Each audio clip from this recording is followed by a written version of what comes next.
بسم اللہ الرحمن الرحیم۔ ناظرین، اسپیشل ٹی وی کے پروگرام میں آپ دیکھ رہے ہیں اسلامک لیکچرز۔ میں ہوں محمد سرفراز اجمل۔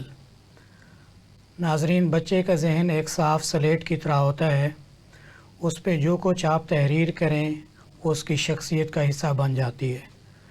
دوسری مثال اگر میں دوں تو بچے کا جو ذہن ہوتا ہے وہ گیلی مٹی کی طرح ہوتا ہے کہ اس کو آپ جس شکل میں ڈھالنا چاہیں وہ ڈھل جاتا ہے۔ نبی اکرم صلی اللہ علیہ وسلم کا فرمان ہے کہ والدین اپنی اولاد کو جو کچھ وراثت میں دیتے ہیں اس میں سب سے بہترین اور قیمتی چیز بہترین تربیت ہے۔ نپولین نے کہا تھا کہ مجھے اچھی مائیں دے دو، میں تمہیں ایک اچھی قوم بنا کر دے دوں گا۔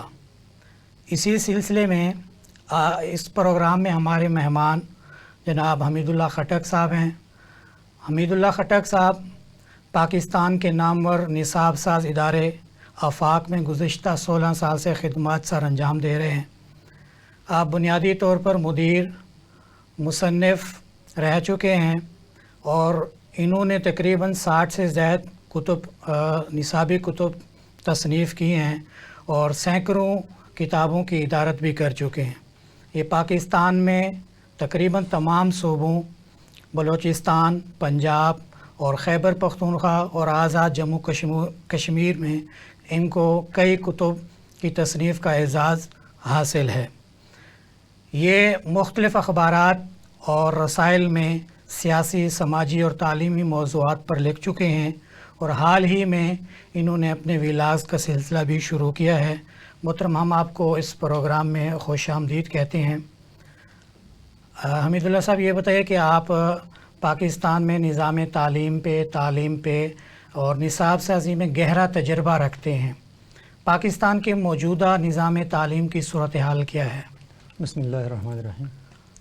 سرفراز صاحب، آپ کا اور اسپیشل ٹی وی کا شکریہ کہ آپ نے انتہائی اہم موضوع پہ مجھے دعوت دی ہے۔ مجھے افسوس بھی ہوتا ہے، اس سے پہلے بھی میں کئی دفعہ اس کا اظہار کر چکا ہوں کہ تعلیم کو اور بچوں کی تعلیم و تربیت کو ہماری میڈیا کو جتنی کوریج دینی چاہیے وہ نہیں ہے۔ بہرحال اب اس کی ضرورت کو محسوس کیا اسپیشل ٹی وی نے، تو یہ بہت اہم اور اچھا اقدام ہے، مستحسن اقدام ہے۔ بہت شکریہ۔ جہاں تک تعلیم کی بات آپ نے کی ہے تو 77 سال تقریباً پاکستان کو بنے ہوئے ہو گئے ہیں۔ تعلیمی پالیسیاں بھی بنتی ہیں، نصاب بھی بنتے ہیں، کتابیں بھی لکھی جاتی ہیں، تعلیمی ادارے بھی ہیں، لیکن اس کے باوجود اس وقت صورتحال یہ ہے کہ 60% ہمارا خواندگی ہے۔ شرح خواندگی ہماری 60% سے آگے نہیں بڑھ سکی۔ وہ بھی خواندگی جس میں صرف پڑھنا ہے، تعلیم تو پھر اس کے سے آگے کی چیز ہے نا۔ تعلیم کے اس کے علاوہ مسائل بے شمار ہیں۔ 60% اسکولوں میں پانی دستیاب نہیں ہے، 64% اسکولوں میں لیٹرین کی سہولت موجود نہیں ہے، اور اس طرح 62% اسکولوں میں چار دیواری نہیں ہے، بنیادی ضروریات۔ 40% اسکولوں میں بجلی دستیاب نہیں ہے۔ تو ان کمیوں کے ساتھ ساتھ والدین اپنے بچوں کو اور بچیوں کو جو اسپیشلی بھیجتے ہیں وہ کس طرح بھیج سکتے ہیں؟ ایک تو یہ بڑا مسئلہ ہے، اور دوسری معیار تعلیم کا جو مسئلہ ہے وہ بھی اس سے آگے کی چیز ہے کہ 5ویں جماعت کا بچہ دوسری جماعت کی کہانی کے 3 سطریں نہیں پڑھ سکتا، انگلش میں ہو یا اردو میں۔ 2 ہندسوں کی ضرب اور تقسیم وہ نہیں کر سکتا، یہ صلاحیت ان میں نہیں ہے۔ اور تیسری طرف یہ صورتحال ہے ہماری حکومت کی توجہ کی کہ پالیسیاں تو بنتی ہیں لیکن اس سے جو پہلی پالیسیاں ہوتی ہیں اس کا کوئی جائزہ نہیں لیا جاتا۔ تعلیم پہ وہ توجہ نہیں ہے جو حکومت کو دینی چاہیے۔ پاکستان میں کن شعبوں میں جو بڑے مسائل ہیں وہ کون سے ہیں؟ سرفراز صاحب، آپ نے بہت اچھا سوال کیا۔ پاکستان کے ویسے تعلیم کے مسائل گوناگوں ہیں، لیکن سب سے بڑے مسائل 2 ہیں۔ نمبر 1 رسائی کا مسئلہ ہے، اور نمبر 2 ہے کوالٹی کا، ٹھیک ہے، معیار کا۔ رسائی یہ ہیں کہ اس وقت پاکستان میں 7 کروڑ بچے ہیں، 5 سے 5 سال کی عمر سے لے کر 16 سال کی عمر تک کے جو بچے ہیں ان کی تعداد 7 کروڑ 10 لاکھ ہے. اوکے. اور اس وقت اسکولوں سے باہر جو بچے ہیں اسی عمر کے بچے وہ 2.5 کروڑ سے زیادہ ہیں. 2.5 کروڑ سے زیادہ بچے اسکولوں سے باہر ہیں. تو یہ کتنا بڑا المیہ ہے. دونوں کو ایڈریس کرنے کی ضرورت ہے. ٹھیک ہے. ایک طرف کوانٹیٹی کی کہ آپ بچوں کو کم از کم اسکول کے دروازے تک رسائی تو دے دیں, وہاں پہ ان کو سہولیات دینے تاکہ وہ پہنچ جائے, کم از کم وہ خواندگی تو ہو, وہ بھی نہیں ہے. پھر کوالٹی کا مسئلہ تو اس کے ساتھ ساتھ ہی حل ہوگا. تو یہ سب سے جو بڑا مسئلہ ہے. لیکن میں کہتا ہوں کہ اس سے بھی جو بڑا مسئلہ ہے جس کو ہمارے ہاں ایڈریس بھی نہیں کیا جاتا. چلیں اس پہ تو بات ہوتی ہیں, ہمارے ٹاک شوز میں عموماً ماہرین تعلیم بھی اس پہ بات کرتے ہیں اور سیاست دان بھی اس پہ بات کرتے ہیں, رپورٹیں آتی ہیں اور رپورٹوں کی روشنی میں اعداد و شمار تو آ جاتے ہیں. جو سب سے بڑا مسئلہ اس سے بھی میں سمجھتا ہوں وہ ہے کہ ہم نے تعلیم کو وہ تعلیم سمجھا ہی نہیں ہے. ہمارا تعلیم, ہمارے قومی جو اہداف ہیں اگر کوئی ہیں تو ان سے الائن نہیں ہے. دنیا میں جو نظام تعلیم کو تشکیل دیا جاتا ہے اس کا طریقہ کار یہ ہے کہ اس قوم کا جو نظریہ ہوتا ہے, جو ورلڈ ویو ہوتا ہے ان کا, یعنی دنیا کو وہ قوم جس نظر سے دیکھتی ہے اسی نظریے سے ان کے نصاب کو وہ الائن کر لیتے ہیں اور پوری تعلیمی نظام کو اس سے الائن کر لیتے ہیں. تو ہمارے ہاں ہمارا جو نظام تعلیم ہے ہمارے نظریے سے وہ الائن نہیں ہے, ہم آہنگ نہیں ہیں. ایک بات تو یہ ہے. دوسری بات یہ ہے, سب سے جو اہم بات ہے وہ یہ ہے کہ تعلیم, ہمارے ہاں تعلیم کو سمجھا کیا جاتا ہے. ہمارے ہاں زیادہ سے زیادہ یہ سمجھا جاتا ہے, ابھی جو لوگ بات کرتے ہیں کہ بچوں کو اسکلز آنے چاہیے. یہ 21st سینچری ہے اور 21st سینچری کی جو اسکل ہیں, 21ویں صدی کی جو مہارتیں ہیں وہ سیکھنے چاہیے, اور تاکہ وہ کاروبار اور روزگار کے مارکیٹ میں ادھر سے جو پیداوار نکلے وہ ایڈجسٹ ہو سکے اور وہ کاروبار کر سکے, وہ ملازمتیں کر سکے, وہ ہنرمند بن جائیں. یہ بھی ٹھیک ہے, تعلیم کا یہ مقصد ہوتا ہے. ہمارے ہاں تو یہ بھی نہیں ہو رہا. ہمارے ہاں تو ہم جو مارکیٹ ہے یا جو مارکیٹ کی جو ڈیمانڈ ہے اس تک بھی ہم پوری نہیں کر رہے ہیں ضرورتیں. اس کے پیچھے یہ ہے نا کہ دیکھیں اہداف, ہر قوم کے اہداف ہوتے ہیں. ابھی سنگاپور کی ہم بات کریں تو انہوں نے یہ باقاعدہ طے کیا ہوتا ہے کہ اگلے 10 برسوں میں ہمیں کتنے انجینئر ضرورت ہے, کتنے ڈاکٹروں کی ضرورت ہے, کتنے ٹیچرز کی ضرورت ہے, کتنے سوشل سیکٹر میں ہمیں کتنے ماہرین کی ضرورت ہے. وہ اسی حساب سے پھر تعلیم دیتے ہیں اور اپنی نسل کو اسی حساب سے تیار کرتے ہیں. اچھا, آپ نے کہا کہ وہ رپورٹ بھی تیار کرتے ہیں اور نظریے کے مطابق نصاب ہم آہنگ ہونا چاہیے. تو جو کیا آپ یہ سمجھتے ہیں کہ جو رپورٹ تیار کی جاتی ہے وہ دیانتداری سے رپورٹ تیار کی جاتی ہے, اس کی بیس پہ جو نصاب تیار کیا جاتا ہے؟ دوسرا یہ کہ اگر افراد نظریے سے ہم آہنگ نہیں ہیں تو اگر ایسے افراد وہاں پہ بیٹھیں گے, نصاب تیار کریں گے, تو ان افراد کو کیسے تیار کیا جائے کہ وہ نظریے سے ہم آہنگ ہوں؟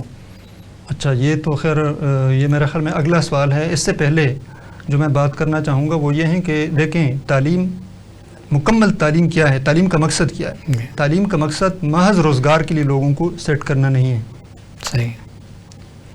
محض چند مہارتیں سکھانا نہیں, یہ ہے صحیح ہے, لیکن صرف یہ مقصد نہیں ہے.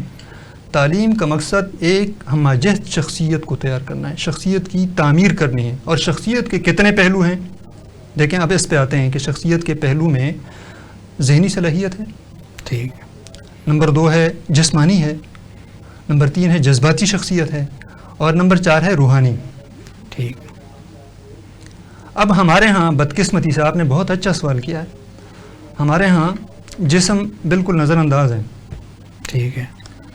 جذبات کسی حد تک ہے لیکن اس کے لیے بھی کوئی خاص پروگرام نہیں ہے ہمارے پاس. روح سے تو شاید ہمارے ہیں پورے سسٹم میں, نظام تعلیم کے پورے سسٹم میں ایسی کوئی چیز نہیں ہے جو روح کو ایڈریس کریں, جو ہماری روحانی شخصیت جو ہے اس کو ایڈریس کریں. صحیح. رہ گئی بات اس کی ذہنی صلاحیت کی یا ذہنی شخصیت کی, تو اب ذہنی شخصیت میں مطلب 5-6 مراتب ہیں اس کے, صحیح, 5-6 درجے ہیں. سب سے پہلا ہے میمورائزیشن, یعنی ہم جب ذہن کو ایڈریس کرتے ہیں تو کوئی چیز وہ یاد کریں, یہ بھی اچھی بات ہے. دوسری بات ہے انڈرسٹینڈنگ, ہم کوئی چیز ان کو سمجھا دیں, کچھ معلومات ہیں جو ہم ان کو منتقل کرنا چاہتے ہیں. تیسرا ہے اپلیکیشن، کہ وہ معلومات جو ہم ان کو دینا چاہتے ہیں وہ اگلی کسی سچویشن میں اس کو منطبق کر سکیں، وہ سمجھ سکے کہ اس کا استعمال کہاں ہے. تیسری بات یہ ہو گئی. اور چوتھی ہے انالیسس، تجزیہ، کہ بچوں کو ہم تجزیے کی صلاحیت دیں. اور چوتھی جو چیز ہے وہ ہے سینتھیسس، کہ آپ نے ایک انالیسس کر دیا چیزوں کو، نہیں کسی چیز کو ٹکڑوں میں بانٹ کے آپ نے سمجھ لیا، اب ان ٹکڑوں کو جوڑ کے دوبارہ کوئی نئی چیز بنانا، اس کو سینتھیسس کہتے ہیں. اور اس سے چھٹا جو ہے نا وہ ہے ان معلومات یاد کرنے، سمجھنے، اپلائی کرنے، انالیسس کرنے، سینتھیسس کرنے کے نتیجے میں آپ کسی ڈیسیجن پہ پہنچتے ہیں، اس کو تنقیدی صلاحیت بھی کہتے ہیں. یہ 6 درجے ہیں ذہنی شخصیت کے، ٹھیک، جس کو ہمارے ہاں آئی کیو سے ناپتے ہیں. لیکن افسوس کی بات یہ ہے کہ ہمارا جو نظام تعلیم اس وقت ہے، یا ہمارا جو نصاب اس پہ استوار ہے، وہ صرف اور صرف میمورائزیشن پہ، رٹے پہ استوار ہیں. رٹتے ہیں، زیادہ انڈرسٹینڈنگ اپلیکیشن کی طرف بہت کم، کہیں مطلب سائنس میں تو کوئی چیزیں چلی جاتی ہیں، باقی چیزوں میں اپلیکیشن کی طرف بھی نہیں جاتے ہیں.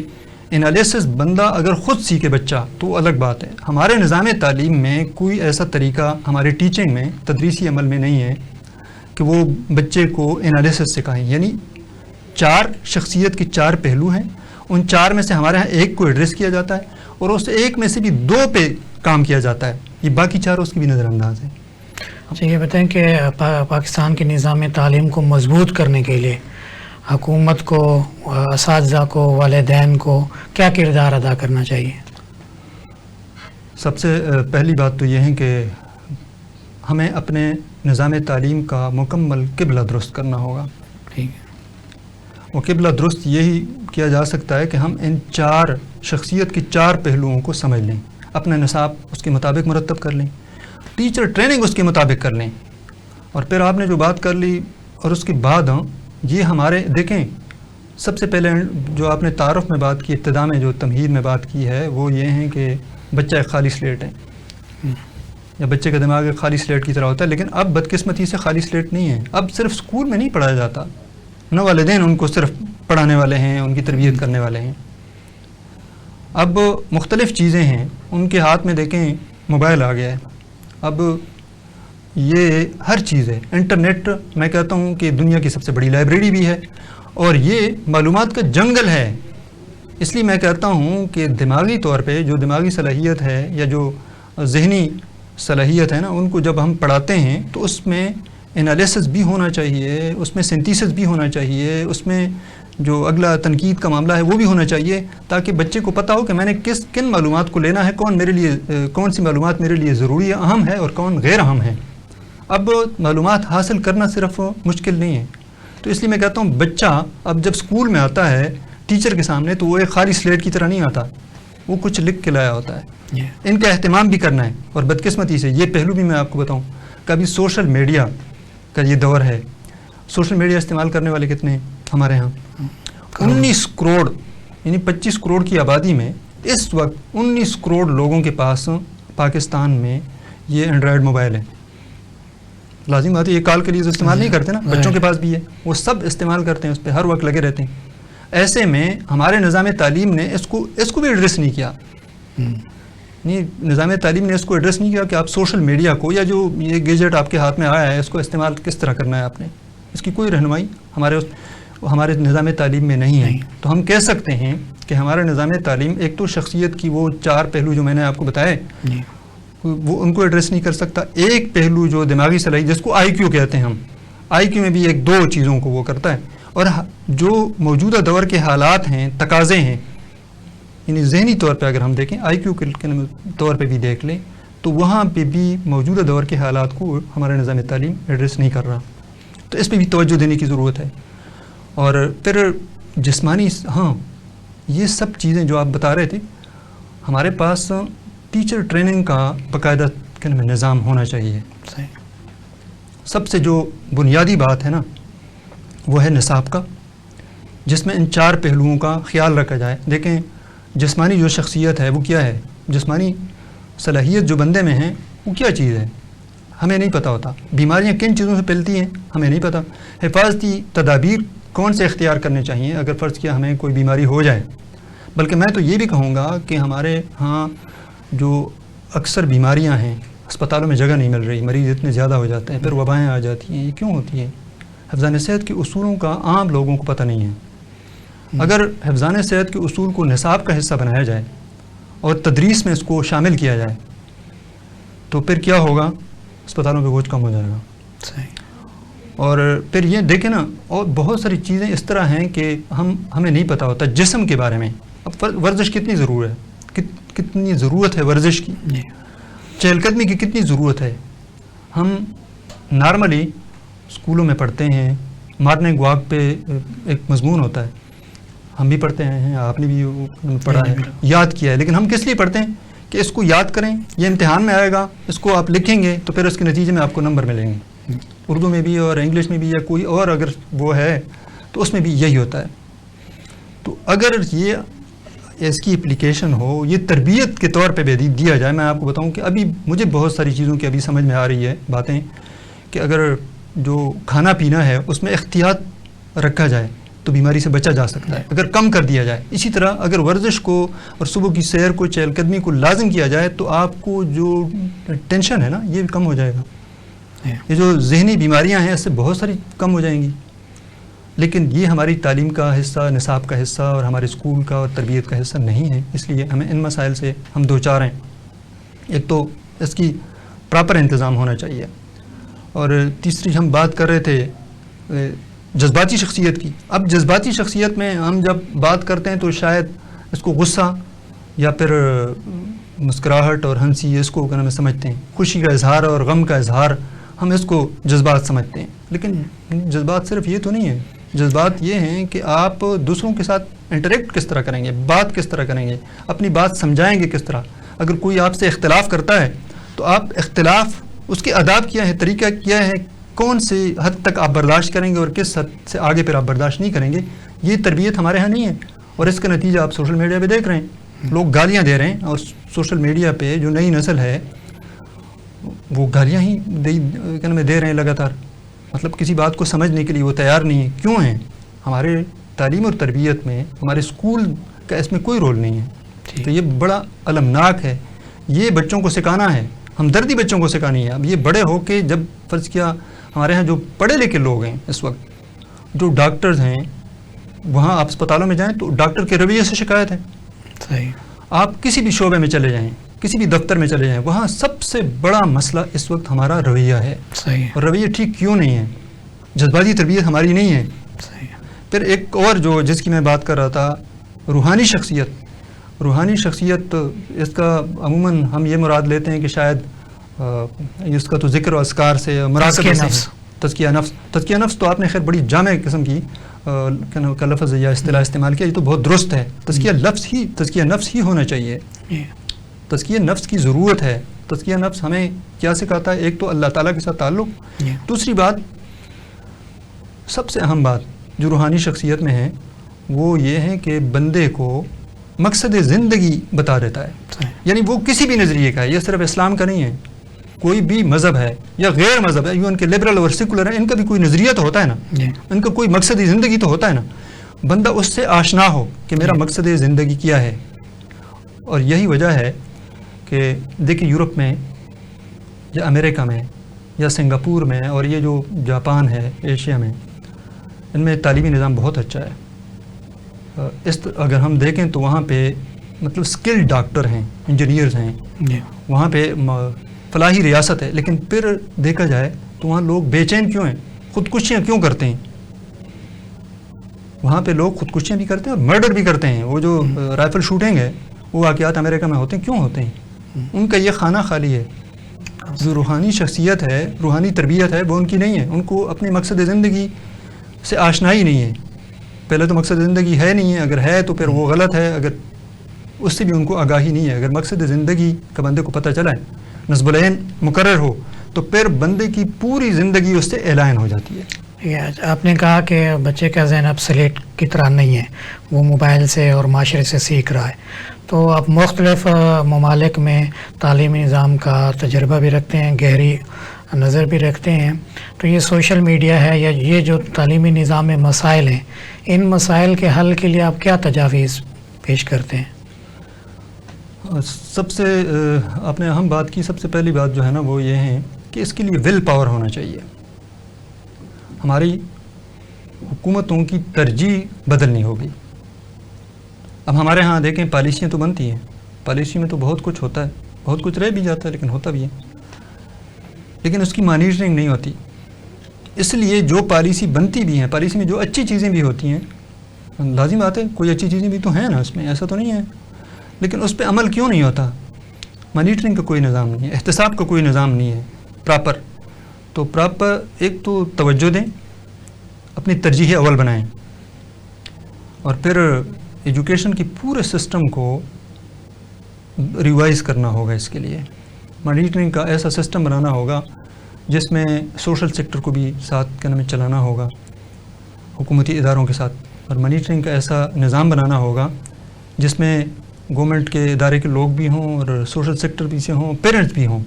یہ سارے ہوں گے تو پھر یہ کام ہو سکتا ہے، اس کا قبلہ درست کیا جا سکتا ہے. ناظرین ہم چھوٹی سی بریک لیتے ہیں، بریک کے بعد آپ کے پاس حاضر ہوتے ہیں. ناظرین ایک بار ہم آپ کے ساتھ حاضر ہیں. حمید اللہ خٹک صاحب ہمارے ساتھ موجود ہیں. حمید اللہ خٹک صاحب آپ نے فیڈرل ٹیکس بورڈ کی بھی اردو کتب تصنیف کی ہیں اور سینکڑوں کتب کے آپ ادیب بھی رہے ہیں، تصنیف کی ہیں. نصاب سازی کیا ہے اور نصاب سازی کے دوران آپ کن پہلوؤں پہ زیادہ توجہ دیتے ہیں، اہمیت دیتے ہیں؟ بہت شکریہ جناب، آپ نے بہت اچھا سوال کیا ہے. میرے خیال میں یہ اس وقت کی تعلیمی دنیا کی بہت بڑی ضرورت ہے، اسپیشلی ہمارے پاکستان کی. نصاب کو اور نصابی کتاب کو سمجھنا اور ان میں فرق کرنا ہمارے ہاں بہت افسوس سے کہنا پڑتا ہے کہ بہت سارے لوگ نہیں کر سکتے. یہ آپ نے بہت اچھا سوال کیا ہے. ہمارے ہاں ایک طریقہ ہے ایجوکیشن میں، ایک رٹا رٹایا سا اس کی کلمہ تعریف ہوتی ہے جس کو لوگ یاد کر لیتے ہیں، پھر اسی طرح ونس اگین وہ پرچے میں لکھ دیتے ہیں اور پاس ہو جاتے ہیں. تو ہم انشاءاللہ اس پہ بات نہیں کریں گے. یہ جو رٹی رٹائی تعریف ہے کہ نصاب سے کیا مراد ہے، پہلی بات تو یہ سمجھنے کی ضرورت ہے کہ نصاب یا کریکولم یہ بنیادی طور پہ ایک گائیڈ لائن ہے. صحیح.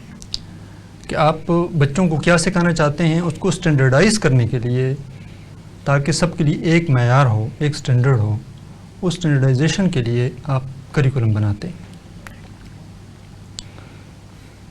ہمارے ہاں میں نے چند برس پہلے کی بات ہے، ٹیچر یونین کے ایک بہت بڑے لیڈر جو خود پی ایچ ڈی ڈاکٹر بھی تھے، اس طرح کے ایک محفل میں بات ہو رہی تھی اور وہ کہہ رہے تھے کہ کریکولم ابھی تو اس پہ آن لائن دستیاب نہیں ہے، کہ کریکولم ونگ اس وقت ڈیزالو ہو گیا تھا اور اس کو ہٹا دیا تھا اپنے اس سے ویب سائٹ سے نا انہوں نے. لیکن مجھے پتہ چلا ہے، وہ کہہ رہا ہے کہ مجھے پتہ چلا ہے کہ یہ کتابی صورت میں بھی پایا جاتا ہے. تو کتنی افسوسناک بات ہے، حالانکہ ٹیچر کریکولم ٹیچر ہی کے پاس ہونا چاہیے. یہ چیز ہی، یہ ڈاکومنٹ ہی ٹیچر کا ہے، یہ کسی سربراہ ادارہ کا یا کسی بورڈ کے کیا نام ہے دفتر کی چیز نہیں ہے صرف کہ وہاں پہ رہے. یہ تو ہر ٹیچر کے پاس ہونا چاہیے، ان کو پتہ ہونا چاہیے. اس کی وجہ یہ ہے کہ ہم کریکولم کو یا نصاب کو سمجھتے نہیں ہیں. نصاب بنیادی طور پر 3 سوالات کا جواب اس میں پایا جاتا ہے. میں آپ کو اگر سمجھانے کے لیے بات کروں کہ فرض کیا مریخ سے ایک بندہ اتر آتا ہے تو اس کو زمین کے اس کے بارے میں کوئی پتہ نہیں ہے، وہ آ گیا اور آپ کے پاس آ گیا. آپ ان کو لے کے چلتے ہیں بازار میں اور ان کو بتاتے ہیں کہ یہ دیکھیں بازار ہیں، یہاں پہ مارکیٹیں ہیں، یہاں پہ چیزیں خرید و فروخت ہوتی ہیں، ضروریات زندگی لوگ لیتے ہیں اور یہ فروخت کرتے ہیں، کاروبار ہو رہا ہے. ڈاک خانہ آتا ہے، آپ اس کے بارے میں اس کو بتاتے ہیں. بینک آتا ہے، اس کے بارے میں ان کو بتاتے ہیں کہ یہاں پہ پیسے لوگ رکھتے ہیں. آخر میں ایک بلڈنگ کے پاس ان کو لے جاتے ہیں اور ان کو بتاتے ہیں کہ یہ وہ بلڈنگ ہے جہاں میں کام کرتا ہوں، ٹیچر ہوں، اور یہ اس کو اسکول کہا جاتا ہے. تو وہ کہتے ہیں اسکول کیا ہے؟ تو آپ ان کو بتاتے ہیں کہ یہاں بچوں کو تعلیم دی جاتی ہے. وہ کہتے ہیں تعلیم کیا دی جاتی ہے؟ تو اس کے جواب میں جو آپ بات کریں گے نا کہ ہم کوئی اہداف طے کرتے ہیں، پھر وہ اہداف کو ہم ان کو بچوں کو پڑھاتے ہیں. پر اگلا سوال ان کا یہ ہوگا کہ آپ کو کیسے پتہ چلتا ہے کہ اہداف ہم نے ان کو پڑھا دیے؟ تو اس سوال کے جواب میں آپ کیا کہیں گے کہ ہم اسسمنٹ لیتے ہیں، امتحان لیتے ہیں. بس یہ نصاب ہے. نصاب ان 3 سوالوں کا جواب دیتا ہے. صحیح. پڑھانا کیا ہے، پڑھانا کیسے ہیں، اور پھر اس کا آپ پتہ کس طرح آپ کو چلتا ہے کہ ہم نے جو اہداف مقرر کیے تھے وہ پورے بھی ہوئے کہ نہیں ہوئے. ان 3 سوالوں کا جواب نصاب میں پایا جاتا ہے. لیکن ہمارے ہاں اس کو شیلف میں رکھ دیتے ہیں. جبکہ جس کی آپ نے بات کی فن لینڈ میں بنیادی طور پہ وہ نصابی کتاب تو ایک آسانی ہے. وہاں پہ لوگوں کے پاس نصابی کتاب نہیں، کریکولم ہوتا ہے ٹیچر کے پاس، اور ٹیچر کو اتنا انہوں نے ایکوپڈ کیا ہوتا ہے، اتنا تیار کیا ہوتا ہے کہ وہ کریکولم کو انٹرپریٹ کرتا ہے خود ہی. وہ سمجھتا ہے کہ یہ ہدف، فرض کیا ایک بچے کو آپ نے 10 سطروں کا مضمون لکھنے کی اہلیت دینی ہے، تو کس طرح دینی ہے وہ ٹیچر جانتا ہے، ٹیچر اس طرح کرتا ہے. تو اب ہماری ترجیحات بدقسمتی سے، ایک تو ہمارے ہاں جو نصاب سازی ہے، جو کریکولم بنتے ہیں، پہلے بھی میں نے یہ بات کی کہ کریکولم سے پہلے بھی کچھ چیزیں ہوتی ہیں. اس سے پہلے جس چیز کی اس کو کہتے ہیں scheme of studies. Scheme of studies سے پہلے جو چیز آتی ہے وہ ہے آئین پاکستان. یعنی آئین پاکستان کی روشنی میں اسکیم آف اسٹڈیز تیار ہوتی ہیں. پھر اس کی روشنی میں، اسکیم آف اسٹڈیز کی روشنی میں کریکولم تیار ہوتا ہے. کریکولم کی روشنی میں کتابیں لکھی جاتی ہیں، اور یہ کتاب ایک معاون ٹول ہے، یہ کل چیز نہیں ہے. ہمارے ہاں نصابی کتاب کو کل سمجھا جاتا ہے. اب میں آپ کو بتاؤں، اور اس کو مقدس صحیفہ سمجھا جاتا ہے کہ بس اس میں جو کچھ ہے وہ صحیح ہے، اس سے باہر میں نے بچوں کو کچھ نہیں سمجھانا. بلکہ وہ بھی بڑی مشکل سے پورا کر لیتے ہیں. ان کو پڑھوانا بچوں سے، رٹوانا بچوں سے، تاکہ امتحان میں یہ سوال آپ کیا میں لکھ سکیں. اسی کتاب سے یہ سوال آئیں گے، اور جو امتحان تیار ہوتا ہے تو وہ بھی اسی طرح، امتحانی پیپر بھی اسی کے مطابق تیار ہوتے ہیں. تو یہ ایک بہت بڑا المیہ ہے جو نصاب ساز اداروں کو بھی سمجھنا چاہیے کہ صرف نصاب تیار کرنا بھی کام نہیں ہے، نصاب کو بھی تیار کیا جانا چاہیے، اس کو بھی ہنگاموں میں نہیں تیار ہونا. اب ہمارے ہاں یہ ہے کہ ہر حکومت جب آتی ہے تو وہ ایک تعلیمی پالیسی لے آتی ہے، اور پھر اس ہلا گلا ہوتا ہے. ایک دفعہ میں ایک پالیسی میکر سے ملا جو تعلیمی پالیسی کا ایک پورشن تیار کر رہا تھا. میں نے ان سے پوچھا، ماہر تعلیم تھا، میں نے کہا آپ نئی تعلیمی پالیسی پہ کام کر رہے ہیں؟ کہتا ہاں. تو میں نے کہا پہلی جو تعلیمی پالیسی تھی اس کا جائزہ آپ نے لیا ہے؟ کہتا وہ ہم نے تو اس پہ نہیں سوچا. یعنی ان کو پورا ایک پورشن دیا ہوا تھا، یہ عام آدمی نہیں تھا. آپ کیسے ایک نئی تعلیمی پالیسی مرتب کر سکتے ہیں جب آپ نے پچھلی تعلیمی پالیسی کا جائزہ ہی نہیں لیا کہ اس پہ ہمارے جو اہداف تھے وہ ہم نے کتنے حاصل کیے، اس میں جو خامیاں تھیں وہ کیا تھیں، اس میں جو خوبیاں تھیں وہ کیا ہیں. جب آپ کو یہ پتہ ہی نہیں ہے تو آپ نئی تعلیمی پالیسی کی بنیادیں رکھ ہی نہیں سکتے. لیکن یہاں پہ یہ ہو رہا ہے. پھر کریکولم بنتے ہیں. کریکولم کے لیے جناب وقت بہت کم ہوتا ہے. ادھر ادھر سے جناب لوگوں کو بلایا جاتا ہے، اسلام آباد میں اکٹھا کیا جاتا ہے، اور پھر جناب ان کو کہتے ہیں کہ 1-2 دن کی پریزنٹیشن ہوتی ہے. پھر اس کے بعد اگلے 4-5 دن میں جناب اسے روز لکھ لیں اور بینچ مارک لکھ لیں اور تیار کر لیں، سائن کر لیں، آگے کر لیں. یہی ہوتا ہے. اتنا مطلب بے ترتیبی ہے یہاں پہ، اور اتنا بے ہنگم کام ہوتا ہے کہ بندہ حیران ہو جاتا ہے. جس توجہ کی متقاضی ہے یہ کام، وہ توجہ اس کو نہیں دی جا رہی. پھر اس کے نتیجے میں جو کتاب تیار ہوتی ہے وہ اگلی کہانی ہے. یہ پاکستان کا جو موجودہ نصاب ہے، کیا یہ جدید تقاضوں کو، جدید دنیا کے تقاضوں کو پورا کرتا ہے، یا اس کے جو اہداف و مقاصد ہوتے ہیں جو آپ نے معیارات بتائے ہیں یا مراحل بتائے ہیں، کیا ان پہ پورا اترتا ہے؟ کہتے ہیں نا شاعر کہ اب میں وہ بھول گیا، پشتو میں تو کہتے ہیں کہ برتوک دے سوڑے سوڑے لاڑو چکما سوڑا دے گنڈم جڑا رزینہ. ایک زخم نہیں ہے نا، ایک زخم نہیں جس کا علاج کیا جائے، پورا جسم زخموں سے بھرا ہوا ہے. تو یہ معاملہ اتنا خراب ہے کریکولم کا، اتنا ناقص ہے کہ بندہ حیران ہو جاتا ہے کہ میں کس کی بات کروں. وہ میں نے آپ کو بتایا نا کہ دیکھیں وہ 4 شخصیت کی جو پہلو ہے اس میں ایک پہلو آئی کیو پہ ان کا زور ہے، اور اس میں بھی پہلے 2 چیزیں جو ہے نا بڑی مشکل سے اس کو کور کیا جاتا ہے، اور ان کو بھی کور نہیں کیا جاتا. دیکھیں اب جو ایک بڑی تعداد 5ویں جماعت کی کہانی پڑھ نہیں سکتا تو آپ اس سے یہ مطلب صرف ذہن کی بات نا، سمجھنے کی بات ہے، یعنی ذہن کی جو آئی کیو ہے اس کا دوسرا درجہ ہے، اس کا دوسرا درجہ بھی پورا نہیں ہو رہا، تو باقی جو ذہنی صلاحیت ہے یا آئی کیو ہے اس کے 4 وہ تو رہ گئے نا، وہ تو رہ گئے، اور شخصیت کے 4 پہلوؤں میں سے 3 بالکل رہ گئے، وہاں پہ وہاں وہ خانہ خالی ہے ہمارا، اس لیے افراتفری ہے۔ اس کا نتیجہ آپ سڑکوں پہ دیکھ لیں، اب دیکھیں سڑکوں میں ہر بندے کو جلدی ہے، پتہ نہیں آگے کہاں جانا ہوتا ہے، قانون کی خلاف ورزی وہ اپنا فرض سمجھتا ہے، اپنی شان کی خلاف سمجھتا ہے، اگر وہ قانون کی پاسداری کرے تو لین میں کوئی نہیں چلتا، اشارے کو توڑتے ہیں وہ، اس لیے ایکسیڈنٹ بھی ہوتے ہیں، 1 ویلنگ بچے کرتے ہیں، کیوں کرتے ہیں؟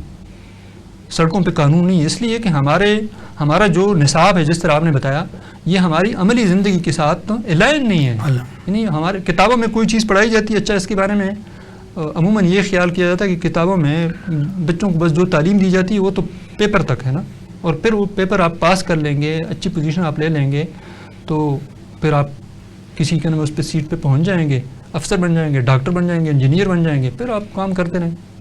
یہ تو اس میں شامل ہی نہیں ہے کہ آپ نے ایک اچھا شہری بھی بننا ہے، صرف ایکسپرٹ بننا ہی کافی نہیں ہے، اگرچہ ایکسپرٹ بنانے میں بھی ہم ناکام ہیں، لیکن یہ چیزیں ہمارے ہاں نہیں ہیں۔ پھر یہ جو لڑائی جھگڑے ہیں ہمارے ہاں، یہ جو سیاست میں ہماری سیاسی میدان میں جو دنگل ہے، یہ لوگ بھی بالآخر تو ہمارے تعلیمی اداروں کی پیداوار ہے نا۔ بدقسمتی سے ہمارے ہاں تعلیم کو اگر ہم انڈسٹری سمجھ لیں، اب تو انڈسٹری کہتے بھی ہیں، لیکن انڈسٹری ان معنوں میں کہتے ہیں کہ پیسے کمائے جاتے ہیں، جس طرح باقی انڈسٹریوں سے پیسے کمائے جاتے ہیں، حالانکہ میں کہتا ہوں کہ گڈ سینس میں اگر ہم بات کریں کہ اس کو انڈسٹری سمجھ لیں، پھر انڈسٹری کا دیکھیں ایک مال وہ تیار ہوتا ہے کسی بھی انڈسٹری میں، صنعت میں، وہاں پہ ان کو پتہ ہوتا ہے کہ مارکیٹ کی ڈیمانڈ کیا ہے، اس ڈیمانڈ کے مطابق ہم مال تیار کرتے ہیں۔ اب ہمارے ہاں پاکستان میں ہمیں کوئی پتہ نہیں ہے کہ یہ جو تعلیم کی انڈسٹری ہے ہم نے اگلے 10 برسوں میں کون سا مال تیار کرنا ہے، یعنی وہ نظریہ پاکستان کے ساتھ کتنا الائن ہوگا، اس میں حب الوطنی کتنی ہوگی، اس میں وفاداری کتنی ہوگی، وہ کمیٹڈ کتنا ہوگا، یہ چیز ہمیں تو نہیں سکھائی جاتی نا۔ ہم تعلیمی اداروں میں یہ اہتمام تو نہیں ہے نا، ہم تو زیادہ سے زیادہ اردو پڑھنا، انگریزی پڑھنا، ریاضی پڑھنا اور اس کے جو پاک اسٹڈی کے یا معاشرتی علوم کے کچھ سوال ہیں وہ رٹنا، اور سائنس کے کچھ فارمولے یاد کرانا، اس کو ہمارے ہاں تعلیم کہا جاتا ہے۔ اس میں بھی ہم ناکام ہیں، لیکن یہ تو سرے سے ہے ہی نہیں ہے نا۔ اس وجہ سے سیاسی میدان ہو یا سماجی میدان ہو یا کوئی بھی آپ ادارے میں جائیں، ہر ادارہ جو وہ کرتا ہے اپنے حدود سے نکل رہا ہے، دوسرے ادارے کے اس میں وہ دخل دیتا ہے، جس کی وجہ سے اس وقت افراتفری کا شکار ہے پورا ملک۔ یہ کیوں ہے؟ یہ پورا اس کا جو اگر آپ دیکھیں تو ہمارے نظام تعلیم کے ساتھ بڑا تعلق ہے۔ باقی قومیں دیکھیں، یورپ میں بے شک ان کا روحانی جو شخصیت ہے اس کا خانہ بے شک خالی ہے، لیکن کم از کم وہاں پہ کمٹمنٹ ہے نا، وہاں پہ خوش اخلاقی ہے نا، وہاں پہ برداشت کا کلچر کسی حد تک تو ہے نا، آپس میں ایک دوسرے کے ساتھ بات تو خوش اسلوبی سے کی جاتی ہے نا۔ اسی طرح سڑکوں پہ آپ دیکھیں تو آپ کو ایک ڈسپلن نظر آتا ہے، آپ کسی ادارے میں جائیں تو ڈسپلن نظر آتا ہے، اس لیے کہ وہاں پہ ان کے نصاب اور نظام میں یہ چیزیں شامل ہیں، وہ ان کی تربیت میں یہ چیزیں شامل ہو جاتی ہیں۔ اور میں اہم بات اگر یہ بھی کر لوں کہ یہ صرف اسکول کی ذمہ داری بھی نہیں ہے، حکومت کو چاہیے کہ وہ اس طرح کا ایک نظام بنائے، ایک نصاب بنائے، ماہرین اور ہر طبقہ فکر اور ہر مکتب فکر کے لوگوں کو بٹھائے، اس کے نتیجے میں یہ پہلے تو فیصلہ کرے کہ ہمارے اہداف کیا ہیں، ہم کس طرح کی قوم تیار کرنا چاہتے ہیں، دیکھنا چاہتے ہیں، ہم نئی نسل کو کس طرح دیکھنا، آئندہ 10 برسوں میں 20 برسوں میں کس طرح کی نسل تیار ہوگی، ہمیں کیا چاہیے، ایک تو وہ تیار کریں۔ پھر یہ جو کریکولم ہے جس کو آپ نے نصاب کی بات کی، جس کو ہم نصاب کہتے ہیں، میں کہتا ہوں اس کو اس وقت تعلیمی ادارہ صرف اسکول کالج نہیں ہے، آپ کا یہ میڈیا یہ چینل جو ہے نا یہ بھی تعلیمی ادارہ ہے، یہ تعلیم دے رہا ہے، ان کو بھی دے دیں کہ آپ نے کون کون سے اقدار کو پروموٹ کرنا ہے، کون کون سی صلاحیتیں اس قوم کے بچوں میں آپ نے پروان چڑھانا ہے۔ یہ جو بچوں کے ادیب ہیں، اب یہ بھی میرا چونکہ واسطہ پڑتا رہتا ہے، کبھی کبھی درسی کتابوں کے لیے لکھواتا ہوں تو مایوسی ہو جاتی ہے، ان کو بھی یہ کریکولم دینا چاہیے کہ آپ نے جو سٹوری بلڈ کرنی ہے، آپ نے جو سٹوری لکھنی ہے وہ ان موضوعات پہ لکھیں، اس طرح لکھیں۔ یہ اہداف ہے، ان اہداف میں آپ کہانیاں لکھیں اور ہمارے ساتھ مدد کریں. اچھا، میں اس ضمن میں بھی مجھے بات یاد آئی، پچھلے دنوں ایک صحافی نے لکھا تھا کالم میں کہ وہ بھارت کا صحافی ہے کہ اسرائیلی لوگ آئے تھے، اسرائیل کے سیاستدان تھے، کوئی سفیر تھے اس کے ساتھ، تو وہ بیٹھے ہوئے تھے، تو بات چل پڑی. انہوں نے کہا کہ ہم جو بچوں کے ادیب ہیں نا ان کے لٹریچر پہ نظر رکھتے ہیں کہ وہ کہتے ہیں سائنسدان تھے، وہ کہتے ہیں کہ ہم سائنس کی جو سٹوریز وہ لکھتے ہیں نا ادیب، ان سے ہم سیکھتے ہیں کہ یہ جو انہوں نے تخیل پہ ایک کہانی لکھی ہے، تخیلاتی جو کہانی جو ادیب نے لکھی ہے، بچوں کے ادیب نے، اس میں کتنے امکانات ہیں. اس امکانات کے مطابق پھر ہم ریسرچ کرتے ہیں، سوچتے ہیں اس پہ. تو دیکھیں ایک بچوں کی ادیب کی کتنی بڑی اہمیت ہے. ہمارے ہاں اگر حکومت چاہے، اگر ہمارا سماج چاہے، ہمارے ادارے چاہیں تو یہ ممکن ہے، یہ ہو سکتا ہے. ٹیلنٹ تو ہمارے ہاں کوئی کمی نہیں ہے. ادھر سے جو لوگ باہر نکل جاتے ہیں وہ نام پیدا کر رہے ہیں. ابھی بھی اس مطلب کمزور نظام تعلیم کے ہوتے ہوئے بھی تو لوگ نکل رہے ہیں نا، سائنسدان بن تو رہے ہیں، سوشل ایکٹیوسٹ بھی بن رہے ہیں، بڑے اچھے لوگ بھی آ رہے ہیں. اگر ہم ان کے لیے سسٹم بنا دیں تو پھر تو بہت بڑی تبدیلی آ سکتی ہے اس سے. اچھا، آپ یہ بتائیں کہ آپ نے بچوں کے ادیبوں کی بات کی.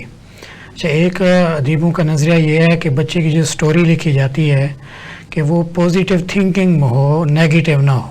یعنی ایک بچے سے ایسا کام کروایا جائے کہ اس کا نتیجہ اچھا ہو.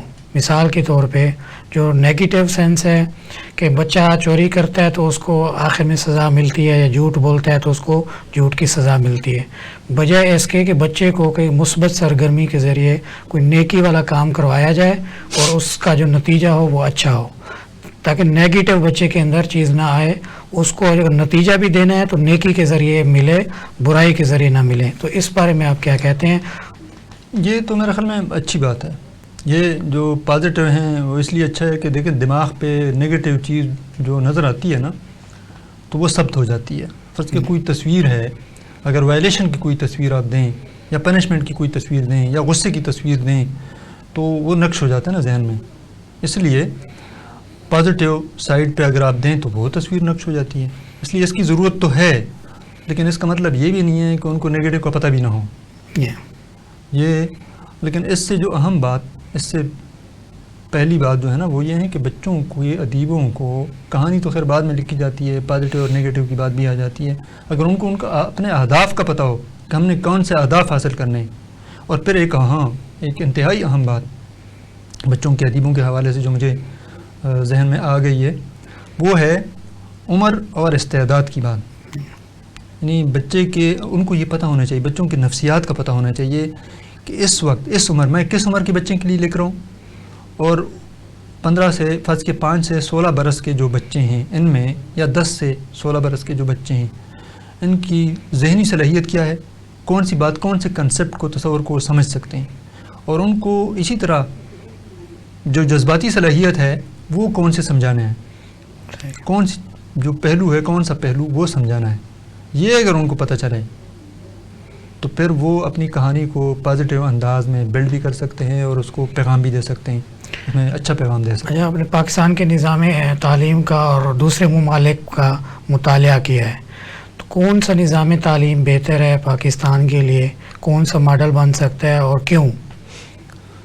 دیکھیں، اگر رسائی کی بات کریں اور انتظام و انصرام کی بات کریں تو فن لینڈ سب سے بیسٹ ہے، اسکل کے لحاظ سے بھی اور کریکولم کے لحاظ سے بھی. ٹیچر، ہاں جو میں بات کر رہا تھا، اسی طرح سنگاپور بھی ہے، ساؤتھ کوریا بھی ہے. ساری کون سی خصوصیات ہیں ان کی؟ خصوصیات یہی ہے نا کہ انہوں نے ایک تو فن لینڈ کی اگر ہم بات کریں تو انہوں نے کریکولم دیا ہے، کریکولم تیار کیا ہے. نصابی کتب کو وہ صحیفہ نہیں سمجھتے، وہ ٹیچر کو مسلح کر لیتے ہیں. ٹیچر کی اتنی تربیت کرتے ہیں، اتنا پالش کرتے ہیں اور اسے انڈیپینڈنسی بھی دیتے ہیں نا. صحیح. ان کو آزادی دیتے ہیں، ٹیچر کو اتنی آزادی دیتے ہیں کہ آپ اس کریکولم کو انٹرپریٹ کریں. کلاس روم میں آپ کو آزادی ہے، مطلب ضروری نہیں ہے کہ آپ نے یہ 2 صفحے پڑھانا ہے، یہ 2 صفحے نہیں پڑھانے ہیں. یہ اسکل آپ نے بچے میں پیدا کرنی ہے. اب آپ جس طرح مرضی ہو کوئی ایکٹیویٹی بھی آپ کرا سکتے ہیں. تو وہاں پہ وہ پروجیکٹ بھی کراتے ہیں، عملی ایکٹیویٹی دیگر سرگرمیاں آؤٹ ڈور سرگرمیاں بھی کراتے ہیں. تو ایک تو یہ بات ہے. دوسری بات دیکھیں نا فن لینڈ میں انہوں نے رسائی کس طرح دی ہے. ہمارے ایک ڈاکٹر صاحب ادھر تھے, ڈاکٹر مبشر صاحب, ان سے میں نے پوچھا تو وہ کہہ رہا تھا کہ میں نے کہا وہاں پہ ٹرانسپورٹ کا کیا سسٹم ہے. کہتا ہے ٹرانسپورٹ اسکولوں کے لیے کوئی سسٹم نہیں ہے. کہتا ہے ہر اسکول جو ہے نا آبادی سے 5 سے 10 منٹ کی پیدل واک پہ ہیں, تو وہاں پہ ٹرانسپورٹ کی اسکولوں کی ٹرانسپورٹ کی ضرورت نہیں پڑتی. تو دیکھیں ادھر اگر آپ دیکھیں تو پورے لاہور میں سرکاری اسکول کتنے ہیں, ایک بہت بڑا المیہ ہے نا. اس وقت بھی سرکاری اسکولوں میں 60% بچہ پڑھتے ہیں اور 40% جو پورشن ہے وہ ان کے پاس ہے, نجی شعبے کے پاس. پھر نجی شعبے میں بھی یہ مسئلہ ہے نا کہ وہاں پہ بھی جو ایلیٹ اسکول ہے وہ تو کسی حد تک یہ ان چیزوں کا خیال رکھتا ہے, مطلب وہ جو آئی کیو ہے اس کو وہ ایڈریس کرتے ہیں, اس میں سب کچھ پایا جاتا ہے تقریباً. اگرچہ یہ جو جذباتی اور روحانی شخصیت کے پہلو ہے وہاں بھی ناپید ہیں, لیکن کم از کم یہ ایک چیز تو دیتے ہیں اور دوسرا اعتماد بھی دیتے ہیں اس کے ساتھ بچوں کو. تو ہمارے ہاں یہ نہیں ہے. تو اس کی بہرحال ضرورت ہے. ہمارا جو نظام تعلیم اور نصاب ہے نا, میرے خیال میں ہم فن لینڈ سے بھی سیکھ سکتے ہیں, ہم سنگاپور سے بھی سیکھ سکتے ہیں, لیکن ہمارا ہوگا منفرد باقیوں سے, کیونکہ ہماری جو انفرادیت ہے وہ ہماری دین میں ہے. وہ ہم نے بہت شکریہ حمید اللہ صاحب, آپ تشریف لائے, آپ کی تشریف آوری کا بہت شکریہ. ناظرین, آپ نے آج کا پروگرام دیکھا, امید ہے آپ کو یہ پروگرام بہت اچھا لگے گا. اس پروگرام کو بہتر بنانے کے لیے جو بھی آپ کے سوالات اور تجاویز ہوں آپ ہمیں بھیج سکتے ہیں. بہت شکریہ.